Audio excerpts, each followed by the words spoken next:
ബ്രിട്ടനിലെ ആകാശക്കരത്തിന്റെ സ്ഥിരാകേന്ദ്രങ്ങളിലൊന്നായ RAF ഫെയർഫോർഡ് വ്യോമതാവളത്തിൽ കഴിഞ്ഞ രാത്രിയിലുണ്ടായ വൻ തീപിടുത്തം ആഗോളതലത്തിൽ തന്നെ വലിയ ശ്രദ്ധയാകർഷിച്ചിരിക്കുകയാണ്.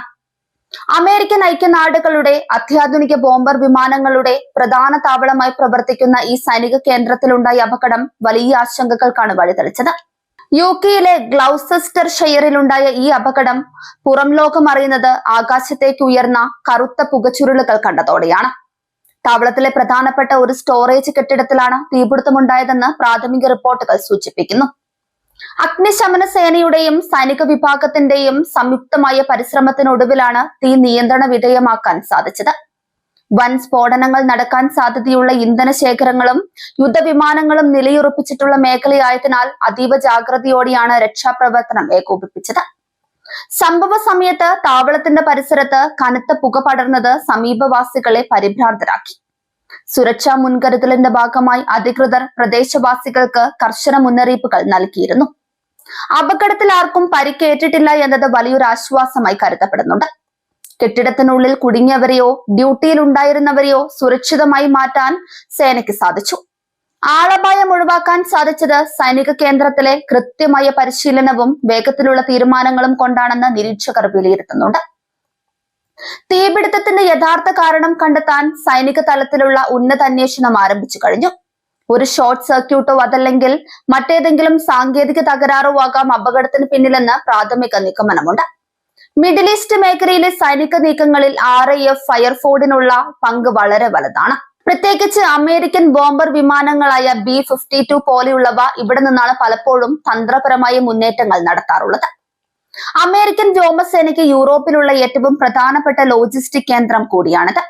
ദീർഘദൂര ആക്രമണങ്ങൾക്കും നിരീക്ഷണങ്ങൾക്കും ആവശ്യമായ കരുത്തു നൽകുന്നത് ഈ താവളമാണ്. അതുകൊണ്ട് തന്നെ ഇവിടുത്തെ ഏതൊരു ചലനവും ആഗോള പ്രതിരോധ മേഖലയിൽ വലിയ ചർച്ചയാകാറുണ്ട്. സ്റ്റോറേജ് കെട്ടിടത്തിന് സംഭവിച്ച കേടുപാടുകൾ പരിഹരിക്കാൻ ആഴ്ചകളോളം സമയം വേണ്ടിവരുമെന്നാണ് കരുതുന്നത്. പ്രധാനപ്പെട്ട സൈനിക ഉപകരണങ്ങളോ വാർത്താവിനിമയ സംവിധാനങ്ങളോ ഇവിടെ സൂക്ഷിച്ചിരുന്നു എന്ന കാര്യത്തിൽ രഹസ്യ സ്വഭാവം നിലനിൽക്കുന്നുണ്ട്. അഗ്നിശമന സേനയുടെ യഥാസമയത്തെ ഇടപെടൽ കാരണം തൊട്ടടുത്തുള്ള ഹാങ്കറുകളിലേക്ക് തീ പടരാതിരുന്നത് വലിയൊരു ദുരന്തം ഒഴിവാക്കി.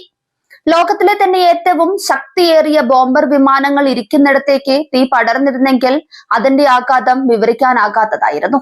സംഭവത്തിന് പിന്നാലെ ബ്രിട്ടീഷ് പ്രതിരോധ മന്ത്രാലയവും അമേരിക്കൻ വ്യോമസേനയും സംയുക്ത പ്രസ്താവന പുറത്തിറക്കിയിട്ടുണ്ട്.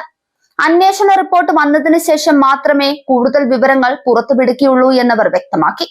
സൈനിക താവളത്തിന്റെ പ്രവർത്തനക്ഷമത പുനഃസ്ഥാപിക്കുന്നതിനാണ് ഇപ്പോൾ മുൻഗണന നൽകുന്നത്. റഡാർ സംവിധാനങ്ങളും വ്യോമഗതാഗത നിയന്ത്രണ യൂണിറ്റുകളും സുരക്ഷിതമാണെന്ന് അധികൃതർ അറിയിച്ചു. എങ്കിലും താവളത്തിലേക്കുള്ള ഗതാഗതം കർശനമായി നിയന്ത്രിച്ചിരിക്കുകയാണ്. അന്വേഷണ ഉദ്യോഗസ്ഥർക്കും ഫോറൻസിക് വിദഗ്ധർക്കും സുഗമമായി ജോലി ചെയ്യാൻ വേണ്ടിയാണ് ഈ നിയന്ത്രണം ഏർപ്പെടുത്തിയിരിക്കുന്നത്. ഈ ദുരന്തം ഒരു വലിയ അപകടത്തിൽ നിന്ന് തലനാരിഴയ്ക്കാണ് രക്ഷപ്പെട്ടതെന്ന് പറയാം. ലോകം ഉറ്റുനോക്കുന്ന ഒരു യുദ്ധതന്ത്ര കേന്ദ്രമായതിനാൽ തന്നെ ഇവിടുത്തെ ഓരോ വാർത്തയും അന്താരാഷ്ട്ര വാർത്താ ഏജൻസികൾ വലിയ പ്രാധാന്യത്തോടെയാണ് നൽകുന്നത്. അമേരിക്കൻ സൈനിക വിന്യാസത്തിന്റെ നട്ടെല്ലായി കണക്കാക്കപ്പെടുന്ന ഈ താവളത്തിനുണ്ടായ ആഘാതം സൈനിക തലത്തിൽ വിശകലനം ചെയ്യപ്പെടും. മിഡിൽ ഈസ്റ്റിലെ പ്രവർത്തനങ്ങളെ ഇത് ബാധിക്കുമോ എന്ന് നിരീക്ഷകർ ഉറ്റുനോക്കുകയാണ്. പരിസ്ഥിതിക്ക് ഈ തീപിടുത്തം വരുത്തിവെച്ച ആഘാതത്തെക്കുറിച്ചും പഠനങ്ങൾ നടക്കുന്നുണ്ട്.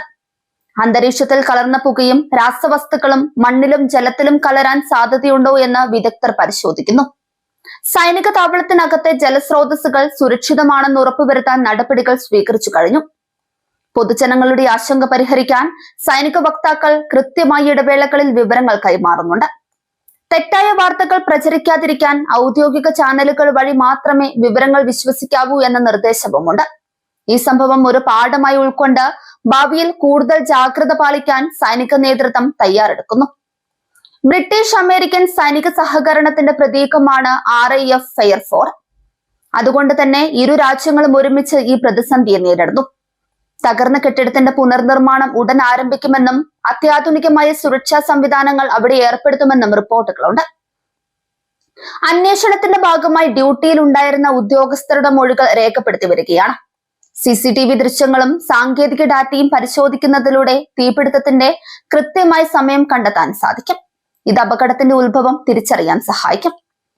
യുദ്ധവിമാനങ്ങൾക്കായുള്ള സ്പെയർ പാർട്സുകളോ അറ്റകുറ്റപ്പണിക്കായുള്ള ഉപകരണങ്ങളോ ആണ് കത്തി നശിച്ചതെങ്കിൽ അത് സൈനിക നീക്കങ്ങളെ താൽക്കാലികമായി ബാധിച്ചേക്കാം. എന്നാൽ ഇത്തരം സാഹചര്യങ്ങൾ മുൻകൂട്ടി കണ്ട് കൂടുതൽ ശേഖരം സൂക്ഷിക്കാറുള്ളതിനാൽ വലിയ തടസ്സങ്ങൾ ഉണ്ടാകാൻ സാധ്യതയില്ല. രാത്രികാലങ്ങളിലെ സൈനിക പെട്രോളിംഗ് കൂടുതൽ ശക്തമാക്കിയിട്ടുണ്ട്. വനമേഖലയോട് ചേർന്നുള്ള താവളമായതിനാൽ പുറത്തു നിന്നുള്ള ആരെങ്കിലും അതിക്രമിച്ചു കയറാനുള്ള സാധ്യതയും അന്വേഷണ പരിധിയിലുണ്ട്. എങ്കിലും പ്രാഥമികമായി ഇതൊരു അപകടമായി തന്നെയാണ് കണക്കാക്കുന്നത്. ഫെയർഫോർഡ് ഗ്രാമത്തിലെ ജനങ്ങൾ ഇപ്പോൾ ആശ്വാസത്തിലാണ്. വലിയൊരു സ്ഫോടനം ഉണ്ടാക്കുമെന്ന് ഭയന്നിരുന്നെങ്കിലും സാഹചര്യം നിയന്ത്രണ വിധേയമായത് അവർക്ക് സമാധാനമായി. താവളവും നാട്ടുകാരും തമ്മിലുള്ള നല്ല ബന്ധം ഇത്തരം സന്ദർഭങ്ങളിൽ പരസ്പര സഹകരണത്തിന് സഹായിക്കുന്നുണ്ട്. സൈനിക താവളത്തിന്റെ പ്രസക്തി വർദ്ധിപ്പിക്കുന്ന ഒന്നാണ് അവിടുത്തെ റൺവേയുടെ വലുപ്പവും ശേഷിയും. ഏത് വലിയ വിമാനത്തെയും സ്വീകരിക്കാൻ കഴിയുന്ന ഈ താവളം സുരക്ഷിതമായി നിലനിർത്തുക എന്നത് പ്രതിരോധ രംഗത്തെ വലിയ ഉത്തരവാദിത്തമാണ്. അന്താരാഷ്ട്ര തലത്തിൽ ഈ വാർത്ത വലിയ ചർച്ചയാകുന്നത് ഇറാന്റെയും റഷ്യയുടെയും നീക്കങ്ങളെ പ്രതിരോധിക്കാൻ US ഈ താവളത്തെ ഉപയോഗിക്കുന്നത് കൊണ്ടാണ്. അതിനാൽ തന്നെ സൈനിക കേന്ദ്രത്തിലെ ചെറിയൊരു തീപിടുത്തം പോലും ആഗോള രാഷ്ട്രീയത്തിൽ തന്ത്രപരമായ പ്രാധാന്യം നേടുന്നു. എങ്കിലും RAF ഫെയർഫോർഡ് അതിവേഗം പഴയ നിലയിലേക്ക് മടങ്ങിക്കൊണ്ടിരിക്കുകയാണെന്ന് അമേരിക്ക അവകാശപ്പെടുന്നുണ്ട്. അപകടത്തിന്റെ ആഘാതം കുറയ്ക്കാനായതും സുരക്ഷ ഉറപ്പാക്കാനായതും സേനയുടെ മികവായി കരുതാം. അന്വേഷണം പൂർത്തിയാകുന്നതോടെ കൃത്യമായ കാരണങ്ങൾ പുറത്തു വരുമെന്ന് പ്രതീക്ഷിക്കാം. മുറിവേറ്റ താവളം കൂടുതൽ കരുത്തോടെ തിരിച്ചു വരുമെന്നതിൽ സംശയമില്ല.